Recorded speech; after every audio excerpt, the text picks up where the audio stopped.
आ गए आप। आ गए हो तो चैनल को सब्सक्राइब कर लेना, वीडियो अच्छी लगे तो लाइक और शेयर कर देना और हाँ, बेल आइकन जरूर दबा देना ताकि आपको नई वीडियोस की नोटिफिकेशन मिलती रहे।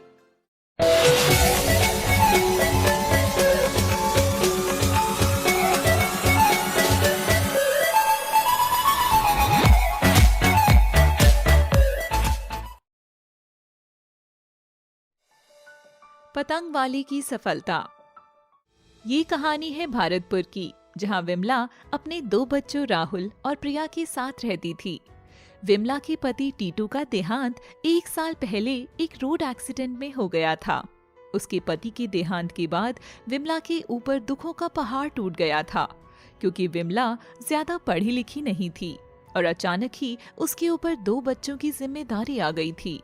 उसे कुछ समझ नहीं आता कि वह अपने बच्चों का पालन पोषण कैसे करेगी। एक दिन उसके बच्चे उससे कहते हैं, माँ, हमारी स्कूल की प्रधानाचार्य ने हमें स्कूल से निकाल दिया है। वह कह रही थी कि हमारी कई महीने से स्कूल की फीस जमा नहीं हुई है, जिस वजह से वो हमें पेपर में भी नहीं बिठाएंगे और हमें स्कूल से भी निकाल दिया। अब हम क्या करेंगे माँ? क्या अब हम कभी स्कूल नहीं जाएंगे? हम कभी नहीं पढ़ पाएंगे। नहीं नहीं मेरे बच्चों, तुम किसी बात की चिंता मत करो।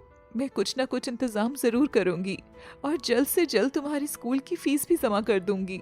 तुम परेशान मत हो, मैं कुछ ना कुछ करती हूँ।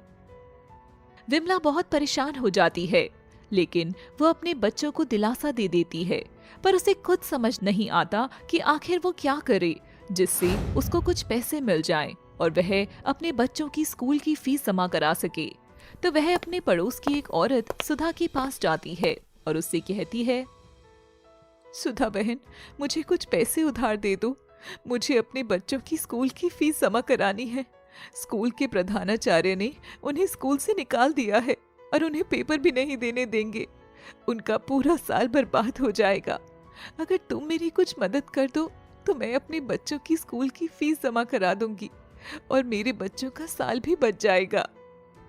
विमला बहन, तुम तो जानती ही हो हमारे पास इतने पैसे कहाँ होते हैं।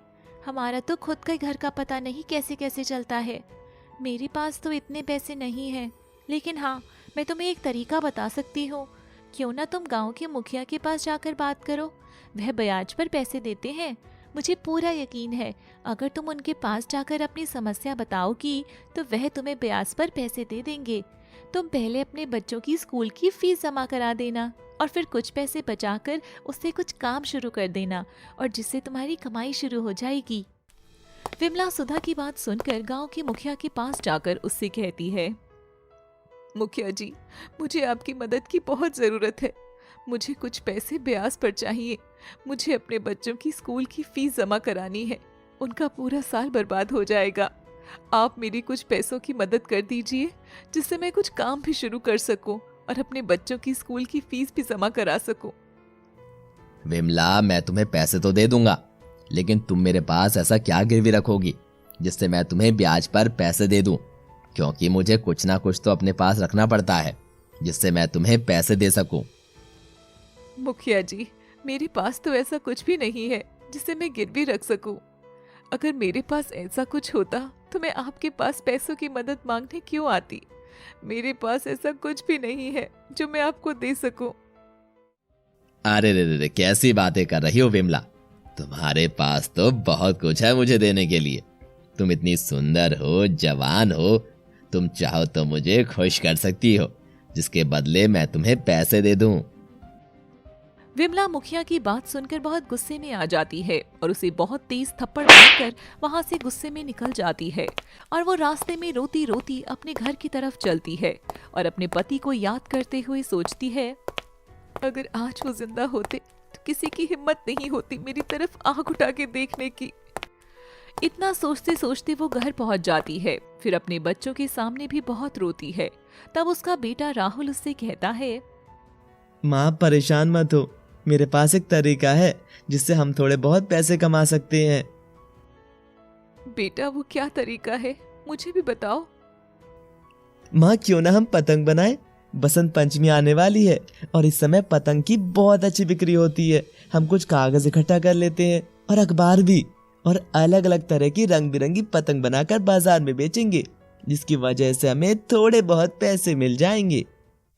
अरे वाह बेटा, तूने तो बहुत अच्छा तरीका बताया है।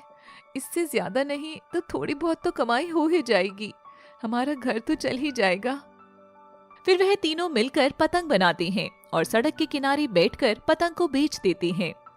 उनकी रोज की कमाई 100 से 200 रुपए तक हो जाती थी। विमला यह देखकर बहुत खुश होती थी। लेकिन एक दिन वहां से एक आदमी बैग लिए जा रहा था, जिसके पीछे दूसरा आदमी आ रहा था। प्रिया उन दोनों को ही देख रही थी। तभी पीछे आने वाला आदमी तेजी से आगे चलने वाले आदमी का बैग छीनकर वहां से भाग जाता है। वह आदमी चिल्लाता है, बचाओ, चोर चोर, पकड़ो इसे। फिर प्रिया अपना दिमाग लड़ाकर चोर की पीठ पर जोर से पत्थर मारती है, जिसकी वजह से चोर नीचे गिर जाता है और वह आदमी अपना बैग उठा लेता है। फिर प्रिया से कहता है, बेटा तुम्हारा क्या नाम है? मेरा नाम प्रिया है अंकल। तुम्हारा बहुत बहुत शुक्रिया बेटा, बहुत बहुत शुक्रिया। प्रिया, तुम्हारी सूझबूझ के कारण आज मेरा बैग मुझे मिल गया। तुम जानती नहीं हो इसमें मेरे कितने जरूरी कागज और मेरे कितने पैसे हैं। वैसे तुम क्या करती हो और तुम यहाँ पर क्या कर रही हो? अंकल, मैं यहाँ पर अपनी मम्मी और भाई के साथ आई थी। दरअसल हम यहाँ पर सड़क के किनारे बैठकर पतंग बेचते हैं। हमें पैसों की बहुत जरूरत है, इस वजह से हम पतंग बनाकर बेचते हैं। वह आदमी प्रिया के साथ जाकर उसकी माँ और भाई से मिलता है और उनसे कहता है, विमला बहन, आप बहुत भाग्यशाली हो कि आपको इतनी होनहार और बहादुर लड़की मिली है। आज इसी के कारण मेरा नुकसान होने से बच गया। और मैं आपको ये कहना चाहता हूँ कि मेरे दोस्त का पतंगों का बहुत बड़ा स्टोर है और वो बड़े बड़े ऑर्डर देता है। मैं उससे बात कर लूंगा और तुम्हें पतंगों का ऑर्डर दिलवाऊंगा। तुम पतंग बनाना और मैं तुम्हें उसके बदले बहुत पैसे दिलवा दूंगा। फिर वो आदमी अपने दोस्त से बात करके विमला को 20,000 पतंग का ऑर्डर दिला देता है और बदले में उसे 1 लाख रुपए दे देता है। विमला पहले 1 लाख लेकर अपने बच्चों की स्कूल की फीस जमा करा देती है, फिर अपना कारोबार बढ़ाती है और वह धीरे धीरे बड़े बड़े ऑर्डर लेना शुरू कर देती है। और उनकी मेहनत और सूझबूझ से वह लोग बहुत अमीर बन जाते हैं और उनका पूरे शहर में नाम हो जाता है। लोग उनकी रंग बिरंगी पतंग लेने के लिए पागल रहते थे। उधर प्रिया और राहुल भी अपना पूरा ध्यान पढ़ाई पर देते हैं और उधर विमला कारोबार को बढ़ाती है। साथ ही साथ बच्चे भी उसकी मदद करते थे।